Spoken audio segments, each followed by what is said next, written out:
गए हैं। इस गांव में भी स्वागत हो रहे। ये इस एरिया का हमारे बंजारे और नायक समाज का सबसे बड़ा गांव है। बहुत खुशी हुई, यहाँ पुरुष और महिलाओं और बच्चों सबने मिलके हमारा स्वागत किया है। तो ये मूल निवासी बहुजन समाज यानी भारत के असली निवासी हम लोग हैं।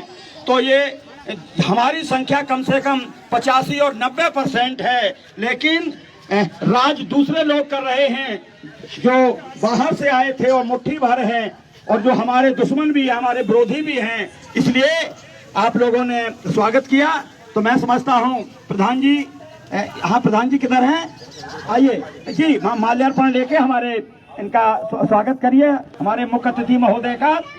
हाँ, हमारे मुख्य अतिथि श्री मनोज कुमार पासी, राष्ट्रीय महासचिव बहुजन मुक्ति पार्टी। अब दूसरे भाई आके हाँ इनका भी स्वागत कर सकते हैं और आगे और लाइए। हाँ, हमारे जिलाध्यक्ष बहुजन मुक्ति पार्टी के जिलाध्यक्ष श्री राजेंद्र सिंह यादव, हमारे राष्ट्रीय महासचिव राष्ट्रीय पिछड़ा वर्ग मोर्चा, उनका स्वागत कर रहे हैं। आइए नौजवान, हाँ आइए हमारे, हाँ जी हमारे, चलिए कोई, हाँ चलिए हमारी टीम का स्वागत कर रहे हैं। चलिए आ जाओ बेटे, आओ चलिए हमारे, हाँ चलिए कोई बात नहीं, इधर ठीक है। कुल मिला के जो हमारी यात्रा, जिनके नेतृत्व में हमारी यात्रा आई है, पूरी टीम का हमारे लोग स्वागत कर रहे हैं। अच्छा, कोई एक बहन जी आ जाएं और हमारी हाँ जो हमारी बहन है शशिबाला जी, हाँ शशिबाला जी का स्वागत करें। और दूसरी बहन है, दोनों बहनों का स्वागत करें महिलाओं के द्वारा। बहुत बढ़िया, शाबाश। चलिए एक और, आइए अब बैलेंस बना। अब जब पुरुष और महिलाएं हाँ सब लोग मौजूद हैं और देखो सब लोग स्वागत कर रही हैं। बहुत खुशी हुई। बहुत बहुत धन्यवाद साथियों। ये बहुजन मुक्ति पार्टी की यात्रा है। हो गया बहुत अच्छा जी। आप लोगों ने स्वागत किया, आप सभी लोगों को बहुत बहुत धन्यवाद। क्योंकि यात्रा लंबी है, धूना तक जानी है, समय कम है, इसलिए मैं सीधे हमारे जो मुख्य अतिथि हैं माननीय श्री मनोज कुमार पासी साहब, जो राष्ट्रीय महासचिव हैं बीएमपी के, उनसे ही निवेदन करता हूं वो ही मतलब हमें संबोधित करें। बहुत बहुत सर्वप्रथम हमारे समाज में जन्मे समस्त संत गुरु महापुरुषों को मैं नमन करता हूं। और आप लोग परिवर्तन यात्रा में बढ़ चढ़ के साथ सहयोग कर रहे हैं, इसलिए मैं आपका भी हृदय से आभारी। साथियों, 74 साल से हम लोग वोट इस आशा और उम्मीद के साथ देते हैं कि इस बार अगर कोई जीत के जाएगा तो हमारा कल्याण कर देगा। लेकिन हमारे किसी भी समस्या का समाधान नहीं हो रहा है। उसका मूल कारण है कि जिसको हम वोट दे रहे हैं उनकी नीयत साफ नहीं है, और नीयत साफ न होने की वजह से हमारे लिए कोई ऐसी योजना नहीं बनाते जिससे हमारा उद्धार हो जाए। जबकि भारतीय संविधान निर्माता डॉक्टर बाबा साहब अम्बेडकर ने एक बात कही कि लोकतंत्र में लास्ट पंक्ति में भी बैठे हुए लोगों का अगर उद्धार होता है तो लोकतंत्र है, अन्यथा लोकतंत्र सिर्फ एक ढिढोरा पीटा जा रहा है कि लोकतंत्र है। लोकतंत्र का खात्मा करने की योजना पे काम कर रहे लोग हैं। तो इसलिए मैं आपको चंद बातों में ही कुछ बताना चाहता हूं। हमारे लोगों को ऐतिहासिक जानकारी भी नहीं है और सामाजिक जानकारी भी नहीं है और राजनीतिक चेतना तो बिल्कुल नहीं है। इसका मूल कारण है अभी जो है शब्दों का अर्थ भी हमारे लोग नहीं जानते कि शब्द का अर्थ क्या होता है। तो ये जैसे यहाँ कम्युनिटी जो है इसको क्या कहते हैं? बंजारा। अब शब्दों का संधि विच्छेद करेंगे तो आपको पता चलेगा। वन मतलब क्या होता है? जंगल, और जा रा।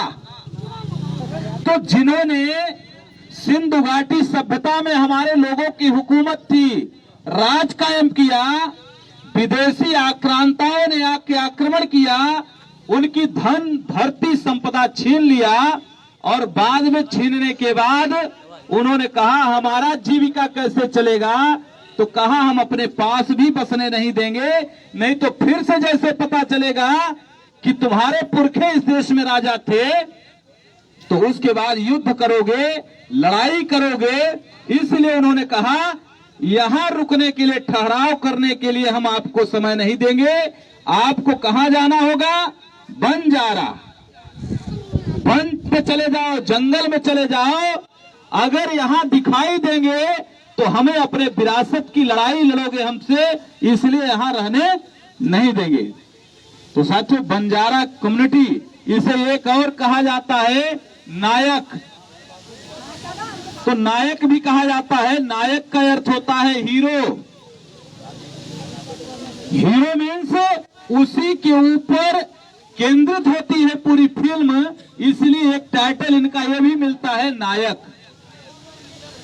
और ये विमुक्त जाति में आते हैं, पहले ये विमुक्त जाति में आते थे। विमुक्त जाति का अर्थ हुआ घुमंतु जाति और जन्मजात अपराधी की जाति। अपराध जन्म से नहीं होता है, बल्कि अगर उसको हिस्सेदारी नहीं मिलती है तो व्यक्ति जद्दोजहद करता है। तो इसलिए मैं आपको छोटी सी बात बताया आपके ऊपर, ये आपको जानकारी होनी चाहिए कि आपके पुरखे भी इस देश में राजा महाराजा रहे हैं। तो राजा महाराजा की संतान जो है आज अगर गरीबी के त्रासदी के शिकार हुए तो निश्चित तौर पे किसी ने ऐसा किया हुआ है। और 74 साल देश की आजादी में भी हमारे समस्या का समाधान नहीं हो रहा है। और बल्कि उन्होंने लॉकडाउन में क्या किया, ये हमारा समाज ज्यादा से ज्यादा पलायन करता है, मजदूरी करता है। जब बाहर मजदूरी करने के लिए जाते हैं तो सरकार ने लॉकडाउन किया था। लॉकडाउन में मजदूरों को आने के लिए कोई जगह नहीं थी, ट्रेन भी बंद कर दिया। चाहती सरकार तो जनरल में भी बैठा के भेज देती, लेकिन भेजने का काम नहीं किया। ये पूरा हमारा समाज पैदल ही पलायन किया। मुंबई, दिल्ली, कलकत्ता से पैदल अपने घर तक आया।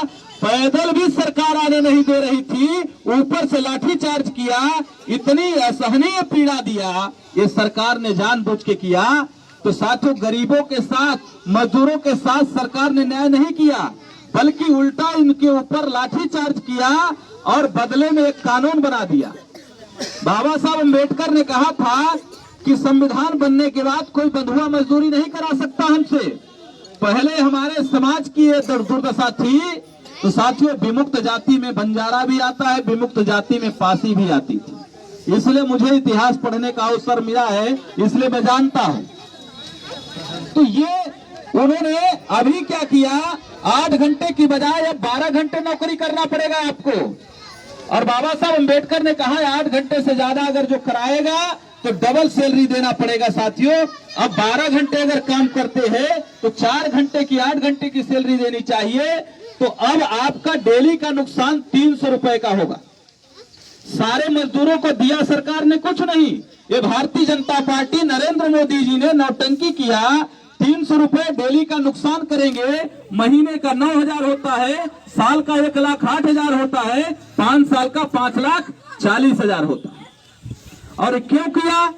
तो भारतीय जनता पार्टी कांग्रेस के लोगों ने टाटा, बिड़ला, अंबानी, अडानी से पैसा लेके चुनाव लड़ा। 2014 के चुनाव और 2019 का चुनाव ये पैसा लेके लड़े। और पैसा लेके लड़ने की वजह से तो साथियों 1450 करोड़ बीजेपी सरकार ने 2014 में लिया। 2019 में 3650 करोड़ साथियों लिया। एक दिन में 84 करोड़ रुपए का ये ले रहे थे क्या, चंदा। और ये कंपनियों से, इन्होंने कंपनियों से वादा किया था कि हम ऐसा कानून बनाएंगे, इस देश के गरीबों का खून चूस लेना, गरीबों मजदूरों का खून चूस के आप फिर पूंजीपति बन जाना, और फिर चुनाव आएगा तो वही पैसा देंगे और इनके बीच में बस्तियों में जाके मुर्गा दारू देना और इनको लोक लुभावने वादे करना और फिर इनसे वोट लेना। और इन्होंने गला काटने का काम किया है साथियों। इसलिए हमारे समाज के ये दुख है, दर्द है, तो वो दुश्मन हमारा हल करने वाले नहीं है। मनवादी हल नहीं करेगा। इसलिए हम लोगों ने प्लान बनाया। झूठे वादे तो बहुत हो रहे थे, अब स्टाम्प पेपर पर लिख के हम लोग आपको देंगे कि हम जीतने के बाद क्या करेंगे। अभी चुनाव लंबा है, अभी 3 महीने हम लोग पूरे एरिया में टहल टहल के ये मैसेज देना चाहते हैं कि जिसको अब तक वोट दिए हैं उनसे वादा किया, उन्होंने वादा खिलाफी किया, इसलिए उनका बंदोबस्त करिए। अगर एक बार कोई चोर को सजा दे दीजिए तो चोरी बंद होती है ना। तो जिन्होंने आपके साथ चोरी किया उनका बंदोबस्त करना है। इसलिए हम लोगों ने स्टाम्प पेपर पर लिख के ये वादा किया कि आने वाले समय में स्टाम्प पेपर पे हम आपसे एग्रीमेंट करेंगे, तब वोट लेंगे। एग्रीमेंट क्या होगा, हम सरकार में आएंगे तो जाति आधारित गिनती कराएंगे, उसके बाद उसके संख्या के अनुपात में सभी वर्ग, सभी धर्म, सभी क्षेत्र के लोगों को अधिकार देंगे। और दूसरा साथियों, दूसरा यह है कि भूमि आयोग बनाएंगे। भूमि आयोग बनाएंगे, किसी के पास भूमि बहुत ज्यादा है जमीन और किसी के पास घर बनाने के लिए जमीन नहीं है, तो जो भूमिहीन लोग हैं, जो अमीर लोग हैं, बहुत बड़े पूंजीपति है, जिनके पास हजारों एकड़ जमीन है, उनसे छीन के भूमिहीनों में बांटने का काम हमारी सरकार करेगी। ये स्टाम्प पेपर पर लिख के देंगे। दूसरा साथियों, अगर हम सत्ता में आते हैं तो एक गरीब परिवार को 18,000 रुपए महीने देने का काम करेंगे। बदले में सरकार काम लेगी, और काम नहीं लेगी तो नकारा हो जाएगा समाज, आलसी हो जाएगा। सरकार काम ले, बदले में पैसा दे, इससे क्या होगा, मजदूरों की जिंदगी सुधरेगी और पूंजीपतियों की जिंदगी और नीचे की ओर आएगी। यही लोकतंत्र है। लोकतंत्र का अर्थ हुआ, जो गरीब है, मजलूम है, उसकी पूंजी बढ़नी चाहिए, जो पूंजीपति है उसकी पूंजी घटनी चाहिए। यही बाबा साहब अम्बेडकर का सपना था, यही लोकतंत्र है। तो इसलिए कानून बनाने के लिए हम लोगों ने निर्णय लिया, अगर हमारी सरकार आएगी तो 18,000 रुपए महीने आपको दिया जाएगा। और 60 साल से ऊपर जो क्रॉस करेगा उसको 3,000 रुपए महीने पेंशन दिया जाएगा, वृद्धा पेंशन दिया जाएगा, जिससे उनका जीवन यापन हो सके। इस देश की सुप्रीम कोर्ट भी मानती है सम्मानित जीवन निर्वाह निधि मिलनी चाहिए, तो साथियों परिवार को भी मिलनी चाहिए 18,000, और 60 साल के ऊपर जो पूरा करे उसे 3,000 मिलना चाहिए। ये हम लोग इसलिए कह रहे हैं, हमारी नीयत साफ है, हमारी पॉलिसी साफ है। अगर हम सरकार बनाते हैं तो ये सारा करेंगे। तो साथियों, ये कोई पार्टी करने के लिए तैयार नहीं है। बीजेपी कह नहीं सकती सरकार में है, अगर उसको बनाना हो तो अभी कानून बना दो तो हमारी लड़ाई भी बंद हो जाएगी। वो करना नहीं चाहते। समाजवादी बहुजन समाज पार्टी के लोग भी करना नहीं चाहते। अभी बहन जी ने कहा हम ब्राह्मण सम्मेलन करेंगे, इसका मतलब इस बहुजन समाज पे उनको यकीन विश्वास नहीं है। वो ब्राह्मण सम्मेलन करना चाहती है तो हम लोग यहाँ बहुजन सम्मेलन कर रहे हैं। साथियों, ये बहुजन जिस दिन जाग गया उस दिन हम सत्ता में पहुंच जाएंगे। अखिलेश यादव जी ने भी कहा कि 15 अगस्त से हम भी ब्राह्मण सम्मेलन करेंगे। तो आप समाजवादी पार्टी, बहुजन समाज पार्टी के नेता और उनके कार्यकर्ता ब्राह्मण सम्मेलन करें, हमारी भी शक्ति एनर्जी ले ले और तेजी से करें। और हमारी शक्ति, हम अपने बलबूते पे बहुजन सम्मेलन करेंगे, बहुजनों को जागृत करेंगे। साथियों, चूंकि हमारी नीयत साफ है, हम बहुजन समाज का उत्थान करना चाहते हैं। इस उत्थान में आप लोग साथ सहयोग करोगे, इसी आशा विश्वास के साथ मैं अपनी बात को विराम करता हूं। जय मूल निवासी, जय भीम, जय भारत। जय मूल निवासी, जय मूल निवासी। तो साथियों, मुक्त पार्टी जिंदाबाद। तो हमारी टीम में बोलने के लिए हमारे एडवोकेट राजेंद्र सिंह यादव हैं, हमारी बहन शशिबाला जी हैं, लेकिन समय की कमी के कारण और मौसम भी गड़बड़ा रहा है, इसलिए चलो आपने संकेत में सुना।